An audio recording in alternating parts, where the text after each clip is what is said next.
तो ये त्योहार है, त्योहार को अगर त्योहार के ढंग से मनाओ तो मजा आ जाए। ये अच्छाई की, सच्चाई की, बुराई झूठ पे जीत का दिन है। हम भी राजस्थान के ही रहने वाले हैं, जो रहे, पहले जन्म हुआ सूरतगढ़ बीकानेर साइड में।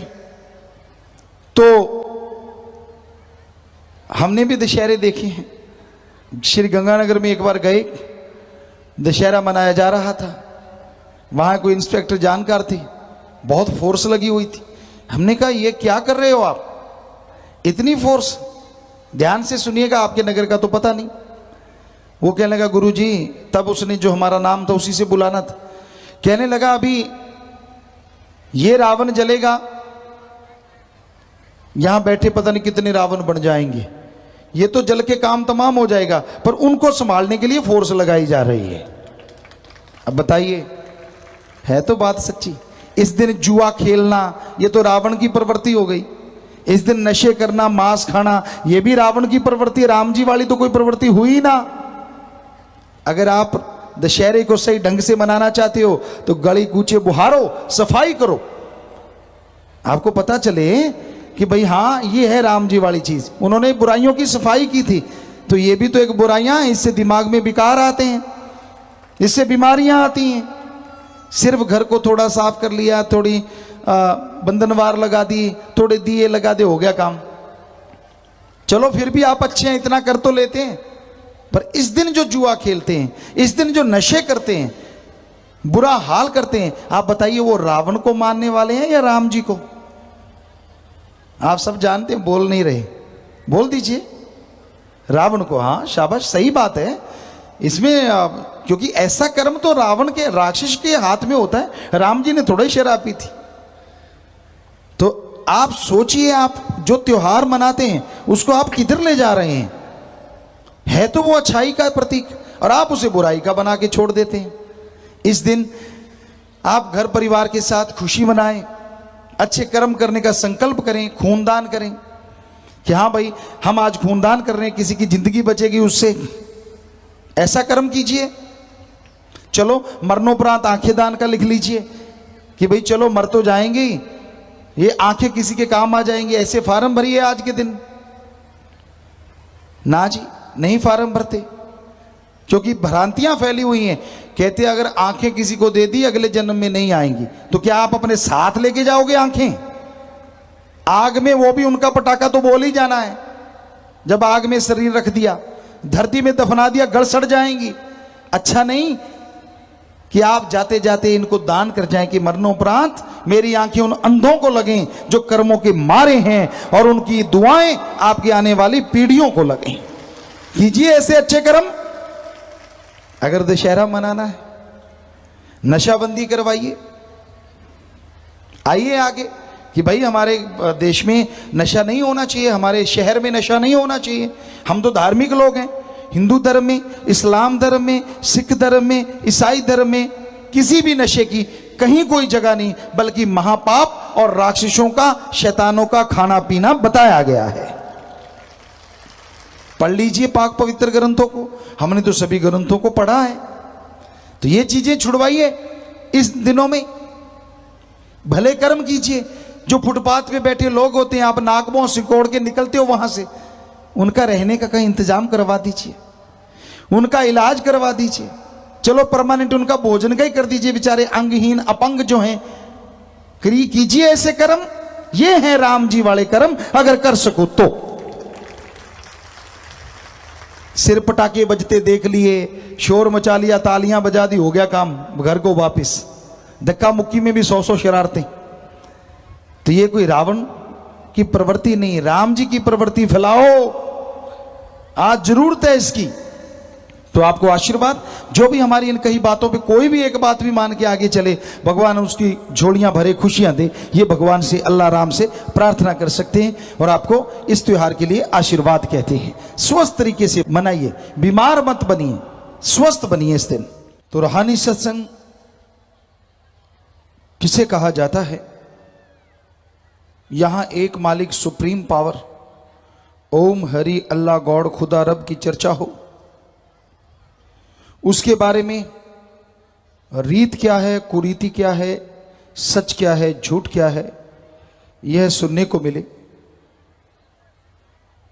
उसी का नाम रूहानी सत्संग है।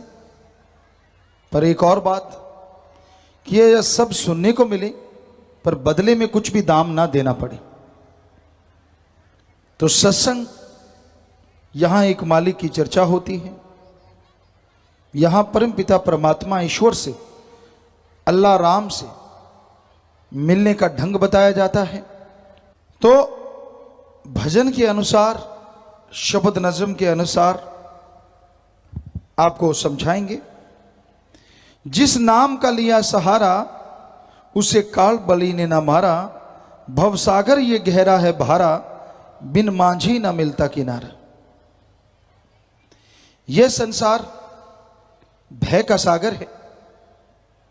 यहां काम वासना, क्रोध, लोभ, मोह, अहंकार, मन माया की लहरें उठती रहती हैं और आत्मा रूपी जीव इन लहरों में डगमग डगमग गोते खाता रहता है।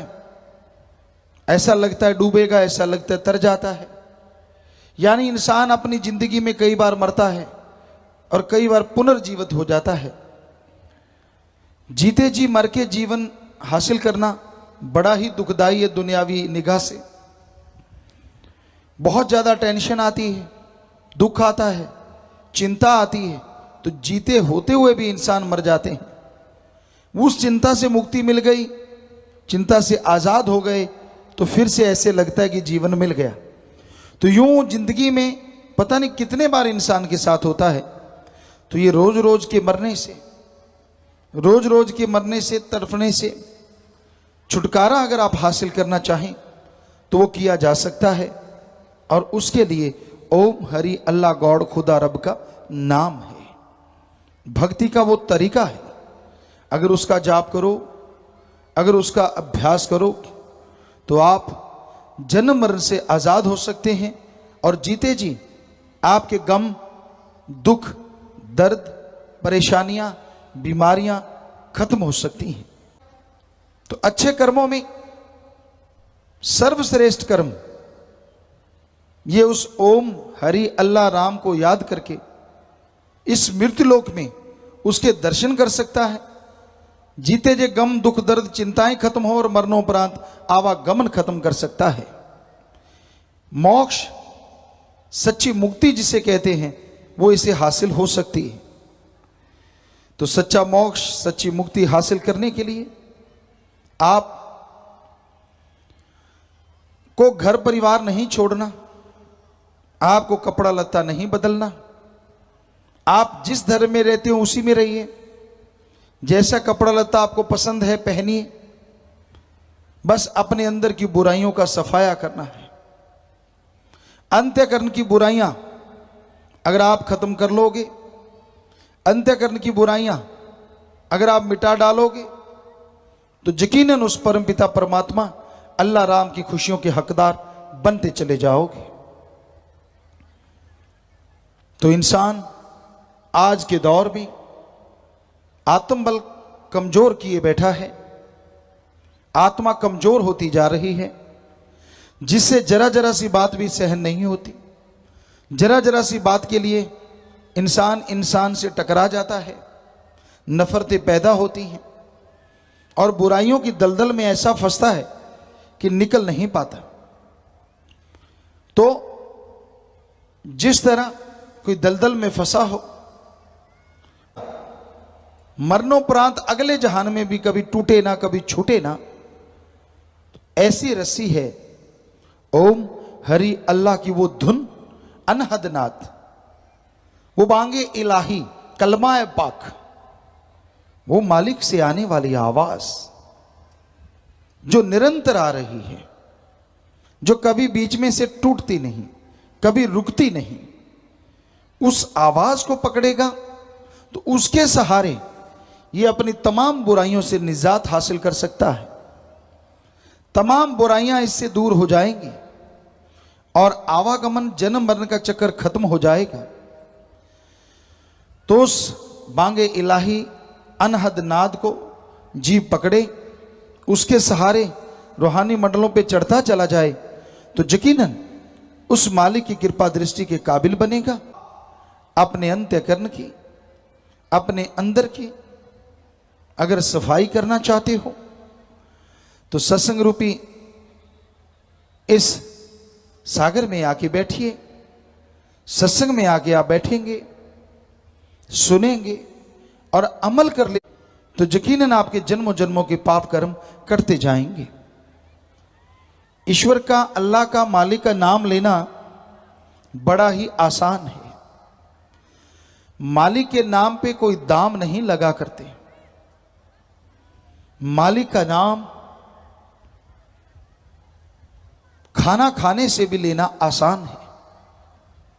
इंसान खाना खाता है, कौर तोड़ता है, निवाला बनाता है, सब्जी भाजी पे लगाता है, खाता है, चबाता है, आंतड़ियां उसे हजम करती हैं, तब जाके पूरा फायदा होता है। और मालिक का नाम आपने एक बार ले लिया, जीबा से, ख्यालों से अभ्यास करते रहिए। जैसे जैसे आप उसे खाते रहेंगे, अभ्यास करते रहेंगे, वैसे वैसे आपके अंतःकरण की मैल साफ होती जाएगी और आप मालिक के नज़ारों के हकदार बनते जाएंगे। तो मालिक की तमाम खुशियां, मालिक की तमाम रहमतों का इंसान हकदार है। पर हाथ पे हाथ धर के बैठने से कुछ हासिल नहीं होता, कुछ नसीब नहीं होता। आमतौर पे लोग कहते हैं जो भाग्य में लिखा है वो मिल जाएगा। ये तो सच है कि आपके भाग्य में जो लिखा है, जो नसीबों में लिखा है वो मिल जाएगा।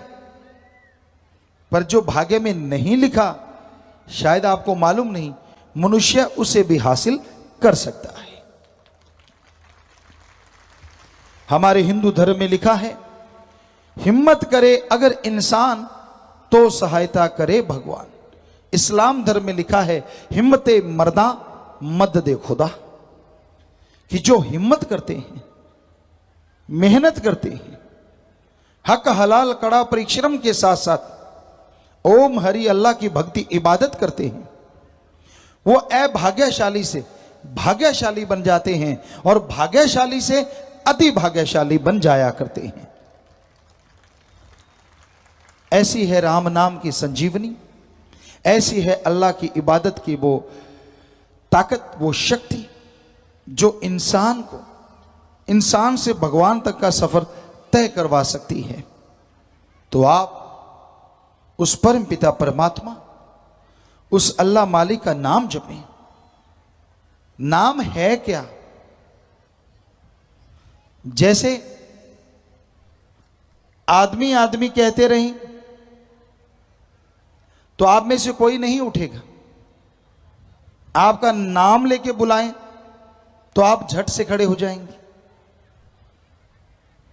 उसी तरह 33 करोड़ देवी देवता, कोई कहता है 365 करोड़ देवी देवता, सबको भगवान कहा जाता है। अब अगर भगवान भगवान कहोगे तो कोई नहीं आएगा। उनका मूल मंत्र एक नाम है। उनको उनके नाम से बुलाओगे तो वो चले आएंगे।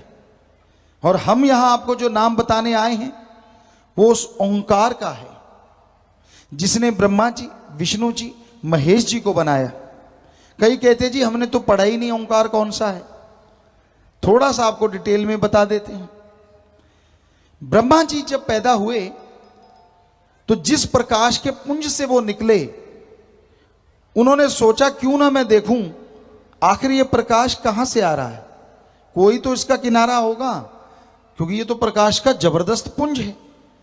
कहते हैं वो चल पड़े, बड़ी स्पीड से गए, देखते गए, जुग बीत गए, लेकिन उस प्रकाश का और शोर उनको मिला ही नहीं। फिर उन्होंने हाथ जोड़े, फिर पूछा कि मैं कौन हूं और आप कौन हैं जिन्होंने मुझे पैदा किया। तो आवाज आई, तुझे सृष्टि की रचना के लिए भेजा गया है। मैं ओंकार हूं, सुप्रीम पावर हूं, जिससे सारा कुछ बनेगा, सारी सृष्टि की रचना होगी। तो तब उस ओंकार का जिक्र आया। इस्लाम धर्म में आता है दया में रहमत का दाता अल्लाह ताला। सिख धर्म में आता है एक ओंकार, और इंग्लिश फकीर कहते हैं supreme power God, the supreme power God. ਧੰਨ ਧੰਨ ਸਤਿਗੁਰੂ ਤੇਰਾ ਹੀ ਆਸਰਾ। ਗੁਰੂ ਜੀ ਦੀ ਪਿਆਰੀ ਸੰਗਤ ਨੂੰ ਨਿਵੇਦਨ ਕੀਤਾ ਜਾਂਦਾ ਹੈ ਕਿ ਹਰ ਰੋਜ਼ ਸਤਸੰਗ ਸੁਣਨ ਦੇ ਲਈ ਸਾਡੇ ਚੈਨਲ ਡੇਰਾ ਸੱਚਾ ਸੌਦਾ ਨੂੰ ਸਬਸਕ੍ਰਾਈਬ ਕਰ ਲੈਣਾ ਜੀ।